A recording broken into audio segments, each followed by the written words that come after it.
జై శ్రీరామ్. అందరికీ నమస్కారం. వెల్కమ్ టు న్యూస్ అఖండ. నేను మీ కస్తూరి శ్రీధర్. మన భారతదేశంలో ఈ అగ్నిపథ్ పథకం గురించి మీరందరూ విన్నారు కదా.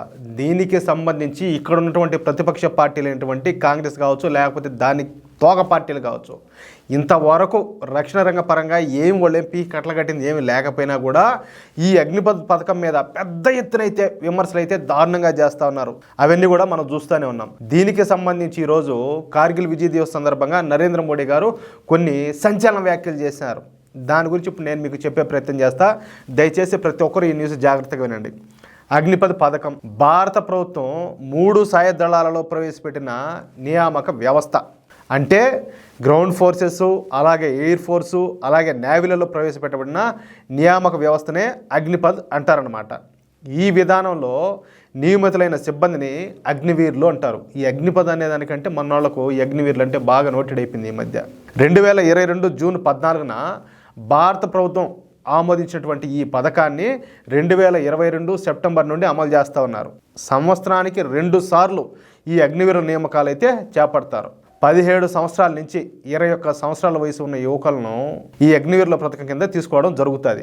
వీళ్ళ కాల పరిమితి వచ్చేసి 4 సంవత్సరాలు. వీళ్ళు 4 సంవత్సరాలు ఆర్మీలో అయితే సేవలు అందించాలా. ఈ 4 సంవత్సరాల కాలంలో ప్రతి అగ్నివీరు దాదాపుగా 50 లక్షల వరకు సంపాదించగలుగుతాడు. ఒకవేళ విధి నిర్వహణలో ఎవరైనా అగ్నివీరులు వీరమరణం పొందినట్లయితే వాళ్ళ కుటుంబానికి దాదాపుగా 1.6 కోట్ల రూపాయల పరిహారాన్ని అయితే అందజేస్తారు. ఈ అగ్నిపథ్ పథకం మన దేశంలో కొత్తగా ప్రవేశపెట్టినారు, కానీ విదేశాలలో అంటే అభివృద్ధి చెందిన దేశాలలో ఇప్పటికే ఈ పథకం అమల్లో ఉండాలి. మీకు ఉదాహరణకు కొన్ని దేశాల పేర్లు చెప్తా. ఫ్రాన్సు, ఇజ్రాయెల్, అమెరికా, బ్రిటన్, దక్షిణ కొరియా లాంటి అభివృద్ధి చెందిన దేశాల్లో మన అగ్నిపథ్ వంటి ఈ స్కీములను ప్రవేశపెట్టి విజయవంతంగా నిర్వహిస్తూ ఉన్నారు అక్కడ. ఇకపోతే అసలు విషయానికి వద్దాం. ఈరోజు కార్గిల్ దివస్ అవడంతో ప్రధాని నరేంద్ర మోడీ నేరుగా కార్గిల్ వెళ్ళి అమరవీరులకు నివాళులు అర్పించినారు. ఈ సందర్భంగా ప్రధాని నరేంద్ర మోడీ గారు మాట్లాడుతూ అగ్నిపథ్ పథకం అనేది భారత్కు అత్యంత అవసరమైన పథకం. మన సైన్యంలో యువ రక్తాన్ని తీసుకురావాల్సిన అవసరం ఎంతైనా ఉంది. ఆర్మీ అంటే కేవలం రాజకీయ నాయకులకు సెల్యూట్లు చేయడం, లేకపోతే ఈ పేరేడ్లు నిర్వహించడమే కాదు, అవసరమైతే శత్రువును చీల్చి చెండాడేలా ఉండాలా. అందుకే యువకులతో కూడినటువంటి ఈ అగ్నిపథ్ పథకాన్ని తీసుకొచ్చినాం.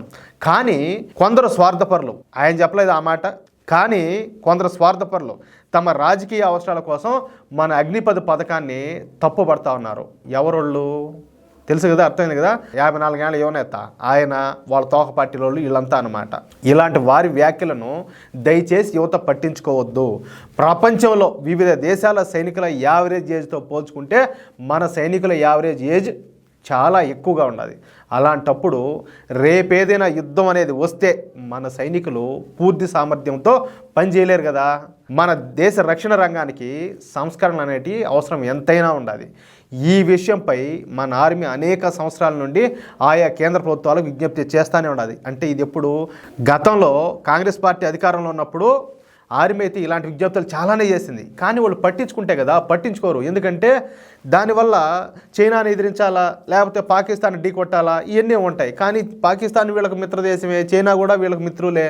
అలాంటప్పుడు వాళ్ళతో వీళ్ళు ఎందుకు కయానికి కాలు దూతారు చెప్పండి. భారతదేశం ఎంత నాశనం అయిపోయిన ఇబ్బందిలే. పాకిస్తాన్ను వీళ్ళు దూరం చేసుకోకూడదు. పాకిస్తాన్తో వాళ్ళతో చట్టాలు పట్టాలు వేసుకొని తిరగాల, చైనాతో చట్టాలు పట్టాలు వేసుకొని తిరగాల. ఏం చేసినా కూడా వాళ్ళకు కోపం వస్తుంది, ఏడున్నటువంటి వాళ్ళ బానిసలకు కోపం వస్తుంది. వాళ్ళు అసలు కాంగ్రెస్ పార్టీ ఓటు బ్యాంకే అది అయిపోయా, కాబట్టి వాళ్ళు ఎందుకు చేస్తారు అటువంటి పనులన్నీ చేయరు. కానీ ఏ ప్రభుత్వం కూడా మన ఆర్మీ అధికారుల మాట అయితే వినలా. నేను ఒక విషయం మాత్రం ఖచ్చితంగా చెప్తా ఉన్నా, ఈ అగ్నిపథ్ పథకాన్ని తొలగించే ప్రశ్నే లేదు. గతంలో పాకిస్తాన్ అనేక దురాఘాతాలకు పాల్పడింది. అయితే మేము అధికారంలోకి వచ్చిన తర్వాత పాకిస్తాన్కు గట్టిగా బదులిచ్చినాం. మళ్ళా ఇప్పుడు పాకిస్తాన్ అవే దురాఘాతాలకైతే పాల్పడుతూ ఉంది. అందుకే చెబుతున్నా, త్వరలోనే తీవ్రవాదులను అయితే నామరూపం లేకుండా చేస్తాం. తీవ్రవాదాన్ని పెంచి పోషిస్తున్న దేశానికి కఠినమైన జవాబునిస్తాం, అందులో సందేహమే లే. ఈ దేశ పౌరుల భద్రత కోసం మేము ఎంత దూరమైన వెళ్ళడానికి సిద్ధంగానే ఉన్నామంటూ, అలాగే పాకిస్తాన్పై చర్యలు తీసుకోబోతున్నామని ప్రధాని మోడీ గారు చెప్పకనే చెప్పినారు. అది విషయం. అయితే ఒకవైపు ఈ అగ్నిపథ్ పథకానికి సంబంధించి ఇక్కడ ఉన్నటువంటి ప్రతిపక్ష పార్టీలకు నరేంద్ర మోడీ గారు గడ్డి పెట్టడంతో పాటు అలాగే ఇంకొక వైపు మన దేశంపై తీవ్రవాదుల ద్వారా ఏదో కయ్యానికి కాలు దువ్వాలని చెప్పి ప్రయత్నం చేస్తూ ఉన్నటువంటి పాకిస్తాన్ కూడా ఒక వార్నింగ్ అయితే నరేంద్ర మోడీ గారు ఈ న్యూస్ ద్వారా ఇవ్వడం జరిగింది.